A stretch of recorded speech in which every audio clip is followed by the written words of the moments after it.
PPS2 absen 13. Di sini saya menjelaskan interaksi keruangan desa dan kota.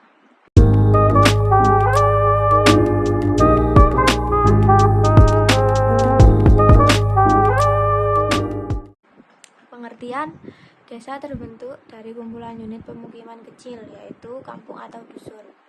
A. F. C. Vines berpendapat desa merupakan suatu tempat tinggal dan bukan pusat perdagangan. Di desa, bangunan utama berupa tempat tinggal petani dan bangunan-bangunan yang terkait dengan kegiatan pertanian.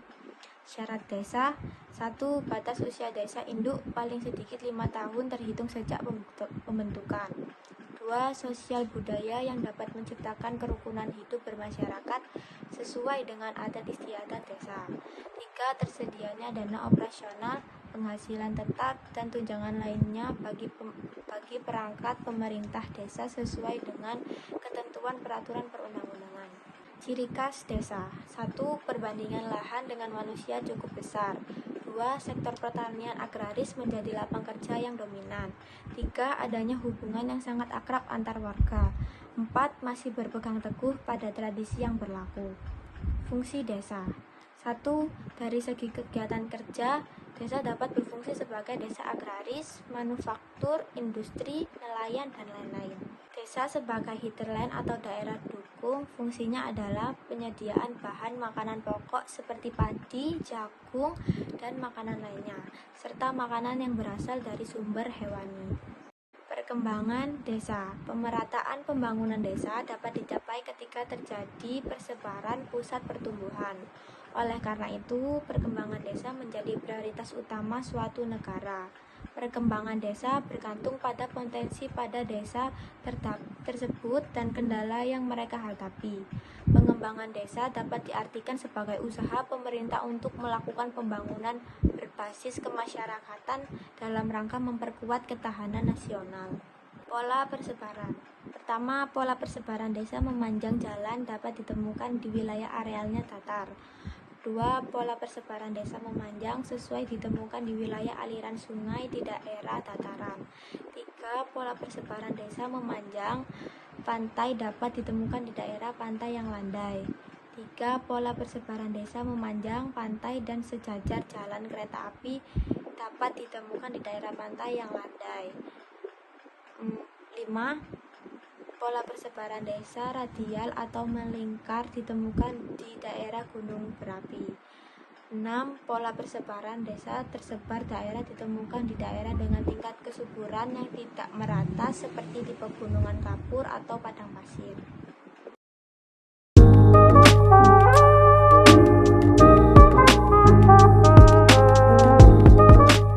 Pengertian kota: kota adalah permukiman penduduk yang hidup terutama dari perdagangan, bukan pertanian. Penduduknya memenuhi sebagian besar kebutuhan sehari-hari di pasar lokal.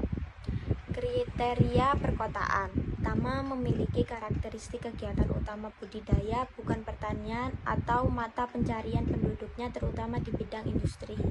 Kedua, memiliki karakteristik sebagai pemusatan dan distribusi pelayanan barang dan jasa didukung prasarana dan sarana. 3. Bentuk kawasan: pertama, kota sebagai daerah otonom. 2. Bagian daerah kabupaten memiliki ciri perkotaan. Tipologi kota: pertama, kota administrasi adalah kota yang menjadi ibu kota suatu wilayah. Fungsi utama dari kota administrasi adalah untuk mengelola negara atau unit administratif lainnya. 2. Kota pertahanan adalah kota yang memiliki fungsi dominan yang berkaitan dengan keamanan dan pertahanan negara. Kota pertahanan secara alami terletak di tempat-tempat keunggulan strategis militer. 3. Kota budaya adalah untuk tujuan budaya. Kota-kota ini dicirikan oleh kapasitas luar biasa untuk mempertahankan daya tahan mereka melalui periode waktu yang panjang. Fungsi kota: pertama, kota memiliki fungsi budaya. Kota menjadi tempat permanen yang pertama untuk lembaga-lembaga budaya. Kedua, kota memiliki fungsi administratif. Fungsi ini mengacu pada kegiatan yang dipusatkan di kota untuk mengatur wilayah di sekitarnya. Pola keruangan kota: Pola ruang kota harus selaras dengan alam dan memanfaatkan sepenuhnya faktor alam. Dengan ini, pola keruangan dapat berguna dan berkelanjutan. Pola keruangan perlu direncanakan dengan baik agar kota dapat berkembang sesuai fungsinya. Wilayah perencanaan tata ruang. Pertama, kawasan strategis kabupaten atau kota yang memiliki ciri kawasan perkotaan. 2. Bagian dari wilayah kabupaten atau kota yang berupa kawasan perdesaan dan direncanakan menjadi kawasan perkotaan. 3. Kawasan fungsional, seperti bagian wilayah kota atau subwilayah kota. Struktur ruang kota. Struktur kota dapat ditinjau dari dua aspek. Salah satunya yaitu struktur ekonomi kota yang berkaitan dengan pusat kegiatan ekonomi penduduk kota. A. Kegiatan ekonomi dasar yang meliputi pembuatan dan penyaluran barang dan jasa untuk keperluan luar kota atau dikirim daerah sekitar kota. Pola interaksi kota. Pertama, teori gravitasi. Menurut teori ini ada hubungan matematis yang tepat antara kekuatan fenomena yang diungkapkan secara spesial di mana fenomena itu tersebar. 2. Teori titik henti digunakan untuk memperkirakan posisi garis batas terluar yang memisahkan wilayah-wilayah dominan. 3. Teori grafik digunakan oleh para ahli geografi untuk menggambarkan struktur tata ruang jaringan transportasi. Dampak perkembangan kota. Setiap kegiatan memiliki dampak, begitu juga dengan perkembangan kota. Pembangunan memiliki dampak baik terhadap masyarakat maupun terhadap lingkungan hidup. Perkembangan kota tentu saja memiliki dampak positif dan negatif, baik bagi masyarakat desa maupun bagi masyarakat kota. Kota sering tidak terkendali atau tidak terkoordinasi. Adapun dampak positif terjadi karena adanya kebijakan dan perencanaan terhadap pembangunan suatu kota. Dampak positif perkembangan kota bagi masyarakat antara lain sebagai berikut. Perkembangan kota dapat memperluas kesempatan kerja dan meningkatkan taraf hidup masyarakat. Akibatnya, masyarakat mampu mendapatkan akses terhadap pendidikan yang lebih baik, kesehatan yang lebih baik, akses yang lebih besar ke layanan sosial dan peluang untuk kegiatan sosial dan budaya. Kedua, perkembangan perkotaan dapat memperluas layanan dasar yang lebih baik seperti ketersediaan transportasi umum yang memadai dan ketersediaan air bersih. Selain itu, juga dapat meningkatkan fasilitas penunjang kehidupan masyarakat seperti rumah sakit atau puskesmas, sekolah, dan pemukiman yang layak.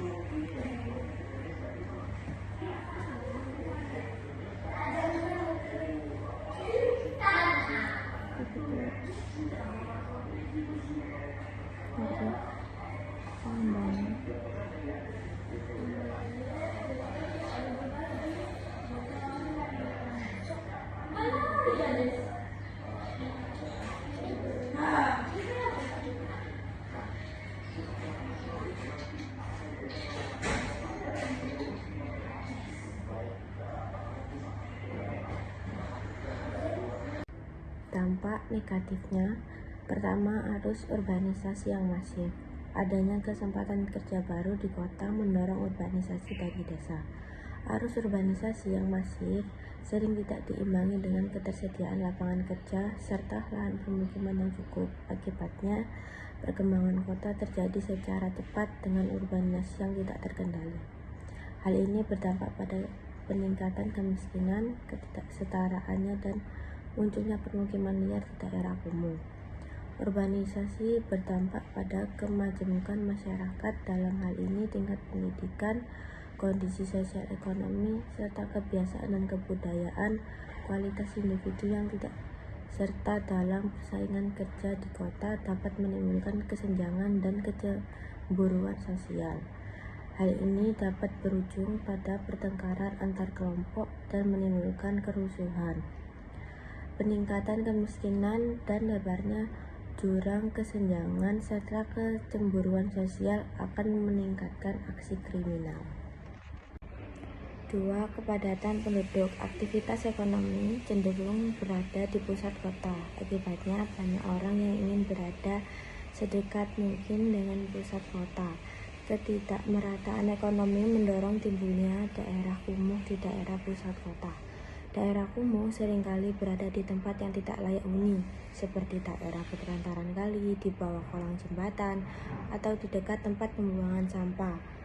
Banyak keluarga penghasilan mudah terpaksa tinggal